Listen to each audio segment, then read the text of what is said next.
Olá, eu sou o Ed Ferreira Júnior, repórter de política aqui em O Tempo, em Brasília, onde o nosso Café com Política acontece hoje com Constança Negri, gerente de Comércio e Integração Internacional da CNI, onde a gente vai bater um papo sobre comércio exterior, exportação e taxações dos Estados Unidos.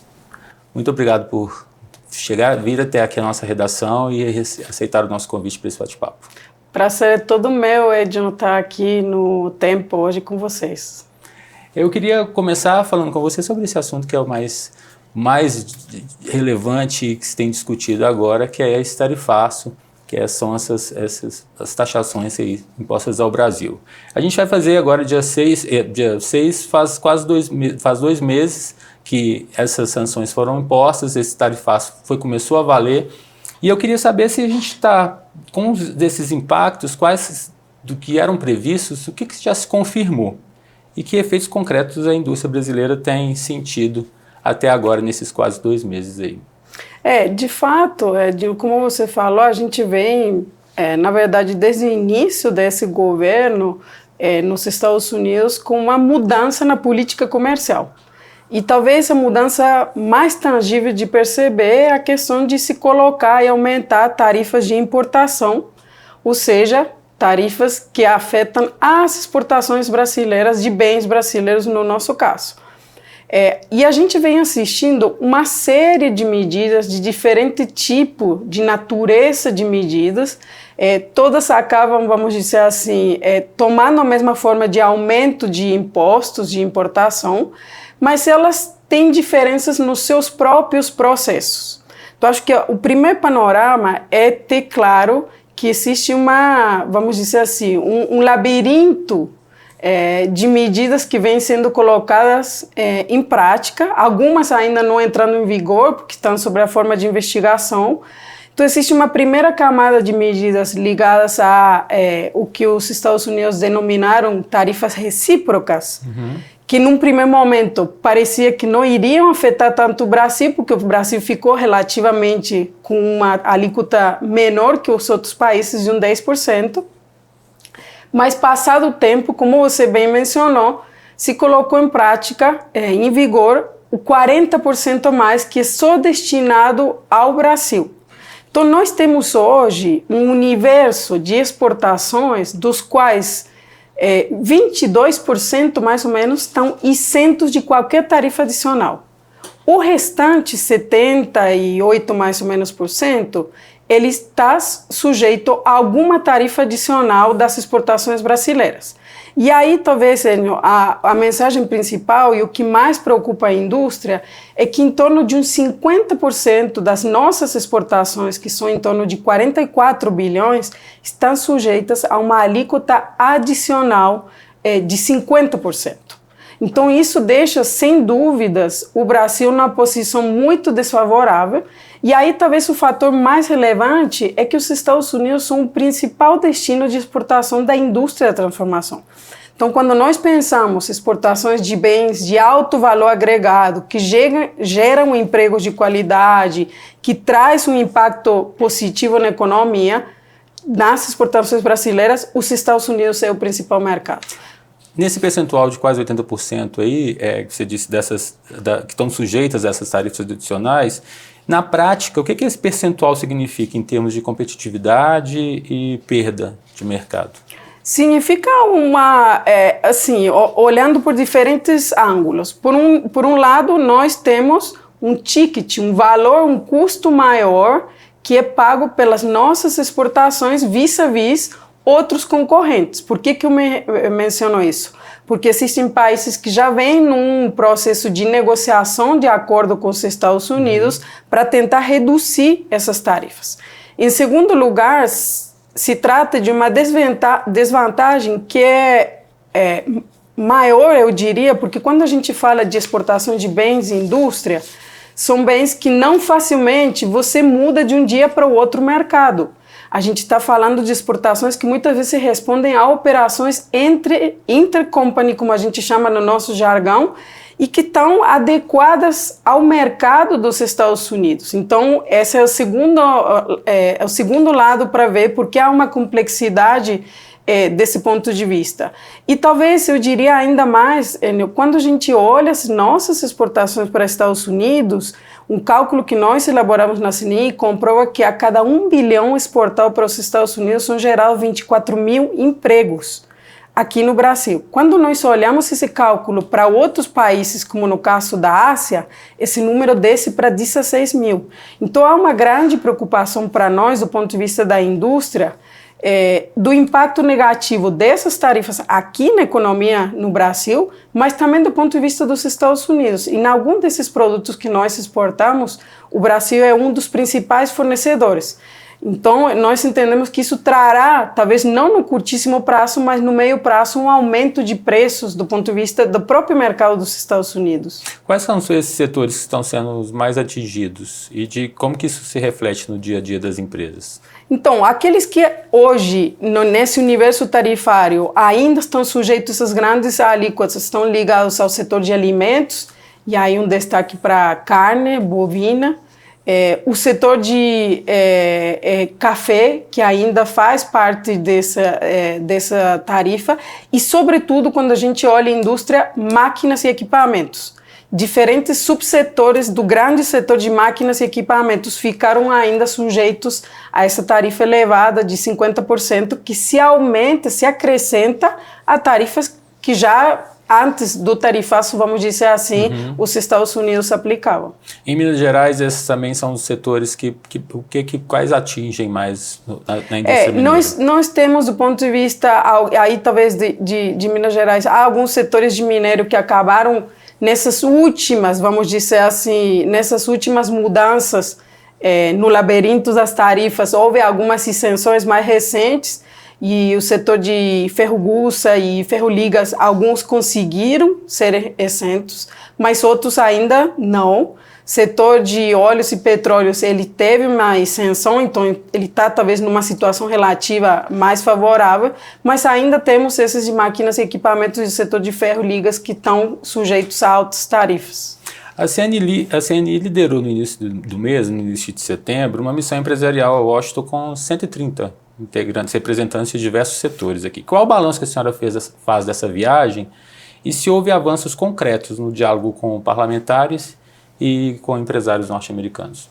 O nosso objetivo nessa segunda missão que nós organizamos foi tentar contribuir para desobstruir, vamos dizer assim, o diálogo do ponto de vista governamental. É claro que as negociações para se achar um acordo e eliminar as tarifas são da alçada do âmbito governamental. Mas a gente contribuiu trazendo destaques, exemplos concretos do ponto de vista dos impactos dessas medidas, não só aqui no Brasil, mas também junto às nossas contrapartes nos Estados Unidos. Então, nós tivemos reuniões tanto com o executivo como o legislativo no âmbito governamental, mas também tivemos um dia dedicado a que o setor produtivo brasileiro se encontrasse com sócios ou parceiros do setor privado dos Estados Unidos. E aí ficou muito claro que há alguns setores nos quais os Estados Unidos estão sendo muito prejudicados por causa dessas tarifas. Então, o nosso objetivo e o nosso balanço ele é positivo, porque deixou ainda mais claro isso, deixou muito claro do ponto de vista dos Estados Unidos que não há um interesse próprio do setor privado norte-americano, mas que sim há ainda um trabalho do ponto de vista de diálogo governamental, de esforços a serem colocados para que isso possa avançar.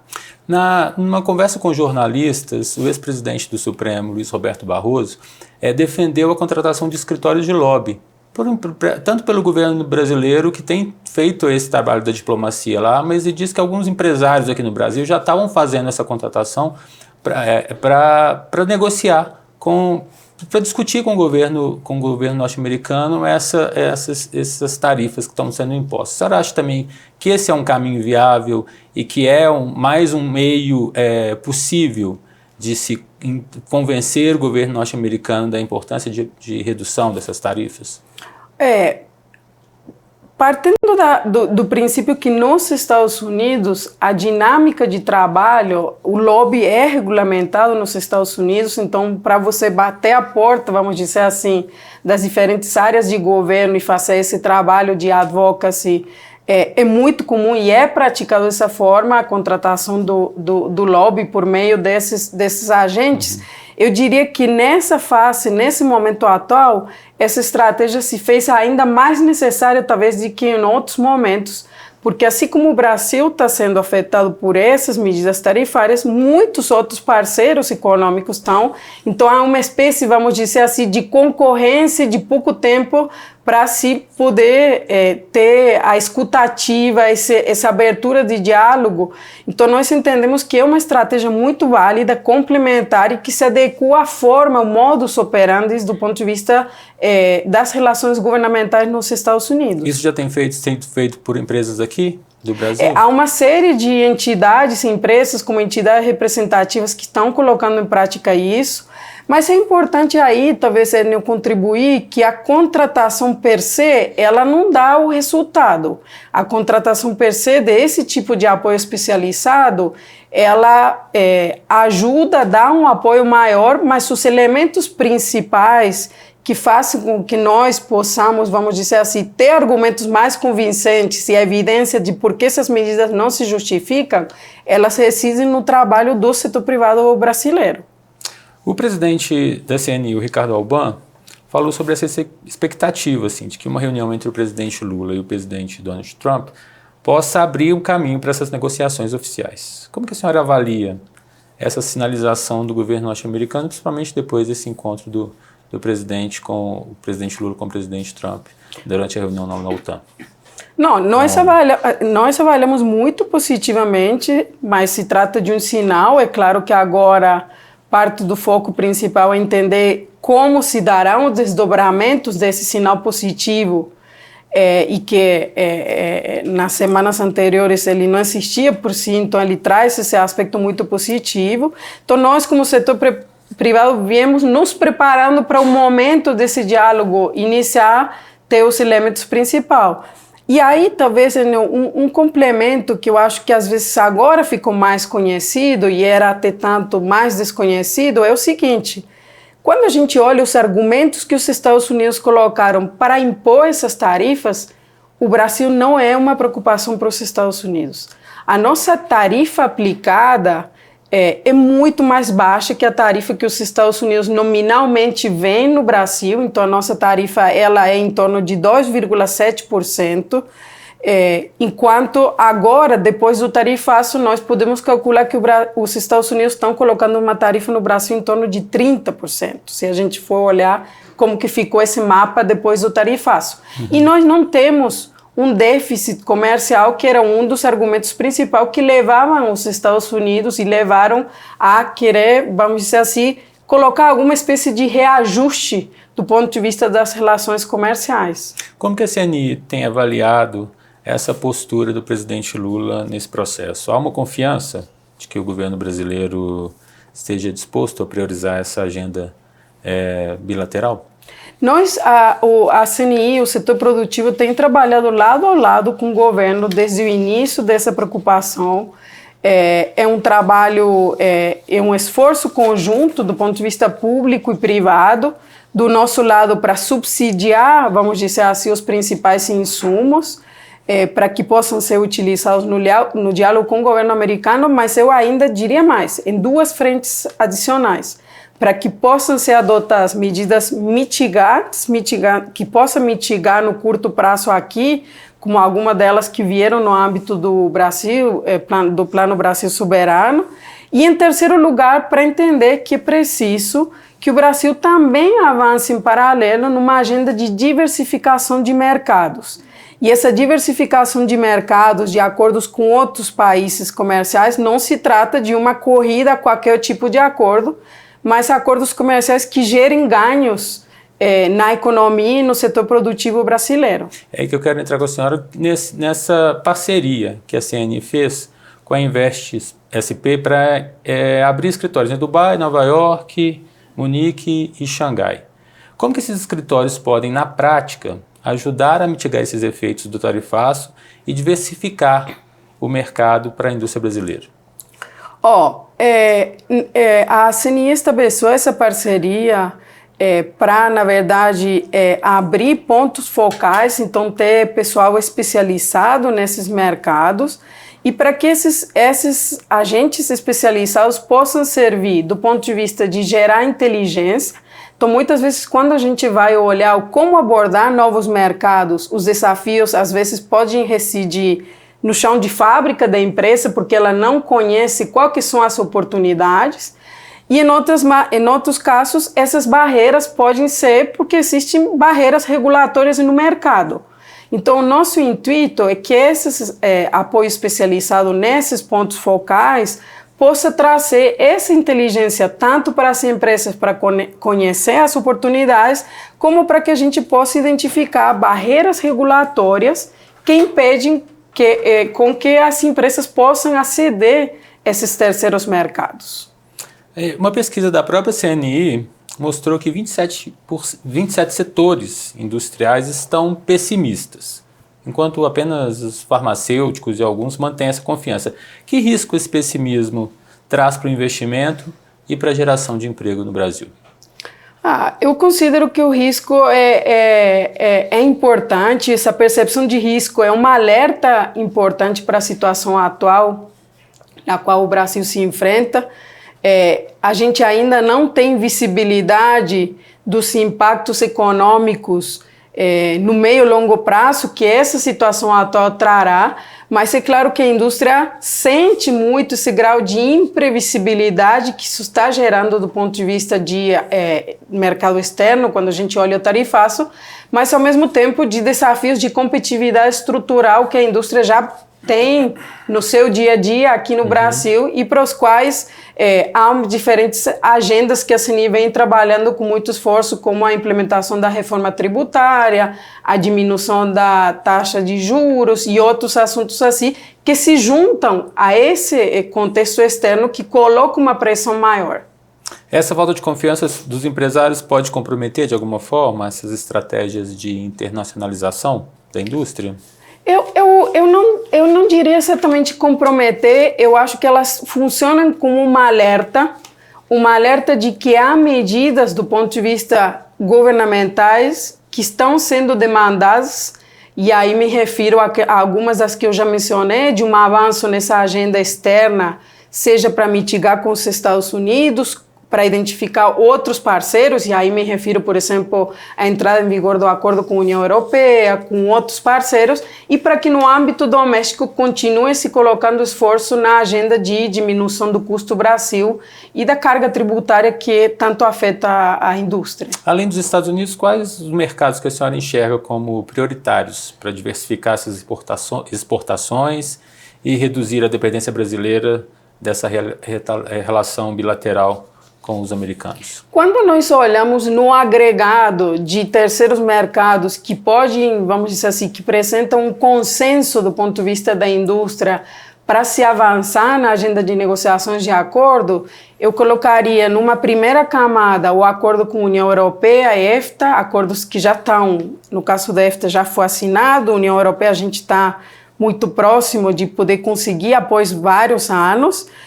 Colocaria também Canadá como um parceiro relevante a ser explorado do ponto de vista de negociações e, finalmente, mas também não menos importante, México. Se trata de outro destino, outro mercado na região que suscita muito interesse quando a gente olha do ponto de vista da indústria. É claro, existem outros países aqui na região, na América Latina, que representam muito interesse, com os quais talvez o Brasil já tem uma desgravação tarifária e aí se trata mais de colocar um foco em implementar uma agenda de facilitação de investimentos e agendas, vamos dizer assim, que facilitem o ambiente de negócios para uma integração econômica mais profunda aqui na região da América Latina. A senhora esteve recentemente em Belo Horizonte, na sede da FIENG, para tratar também sobre esse avanço dessas negociações com a União Europeia, né? Que de fato, o que já tem de resultados dessas discussões que vocês trataram nessa reunião lá na FIENG? Então, foi muito importante porque a gente participou numa reunião junto com a embaixadora da União Europeia e outros 20 embaixadores dos países da União Europeia, e o intuito principal era explorar as oportunidades de aprofundamento da relação econômica entre o Estado de Minas e a União Europeia.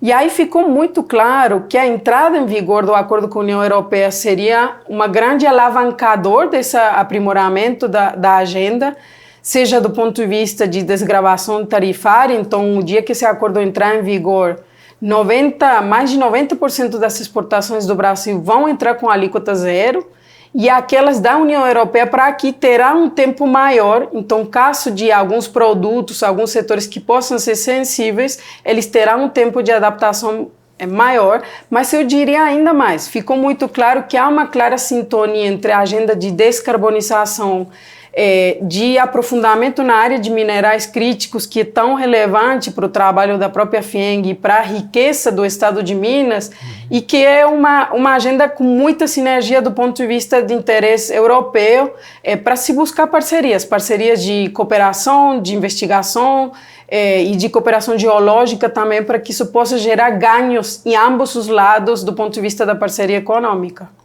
Em um cenário a médio prazo, quais estratégias que a indústria brasileira precisa adotar para não ficar tão vulnerável a essas decisões com os Estados Unidos e com Washington?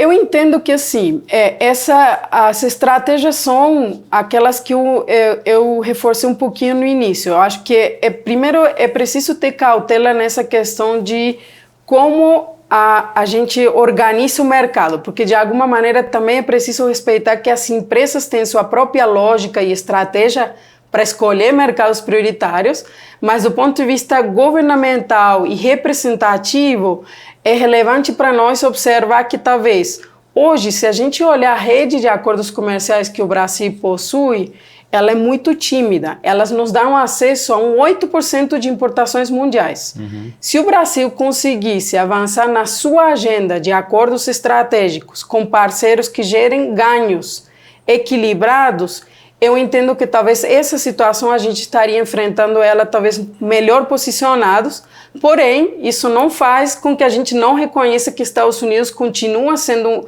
um ator muito relevante e que talvez nesse momento de crise não é suficiente só olhar o quanto que isso representa na pauta exportadora, mas também quanto que isso representa para cada setor ou para cada empresa. Nós já temos casos no setor de madeiras, por exemplo, onde são empresas que são totalmente exportadoras.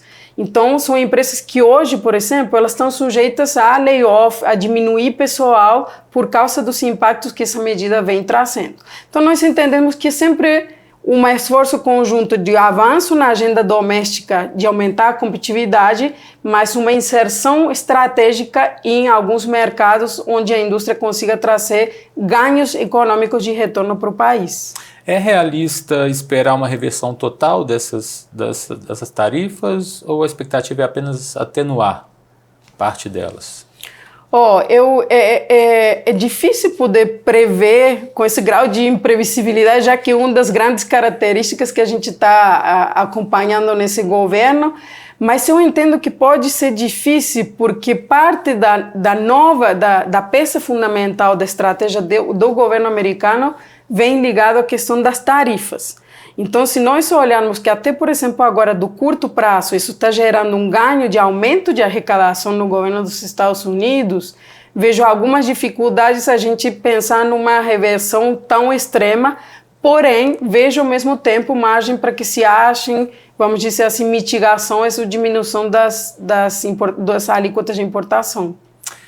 Por fim, em meio a esse quadro de incerteza, que mensagem que a CNI gostaria de transmitir aos industriais brasileiros que acompanham com preocupação os desdobramentos dessa crise comercial? E para quem está nos assistindo, principalmente. Nossa mensagem principal é que nós, como CNI, continuamos trabalhando, arregaçando as mangas para trazer evidências, como eu mencionei, não só agregadas do impacto aqui no Brasil, mas também granulares no caso de setores que têm uma situação diferente.